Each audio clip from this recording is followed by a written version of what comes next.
Before you begin, remove the optical drive, base enclosure, wireless module, hard disk drive assembly, display panel assembly, display bezel, hinge covers, and display panel. Removal. Important. Make careful note of the routing of the display panel and wireless antenna cables under and around the display panel hinges for later replacement. Remove the 2.5 mm P1 Phillips head screw that secures the left display panel hinge to the display enclosure.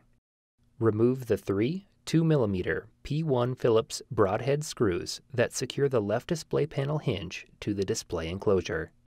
Remove the left display panel hinge from the alignment pins and retention tabs on the display enclosure and remove.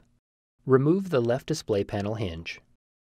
The right display panel hinge is removed in the same manner.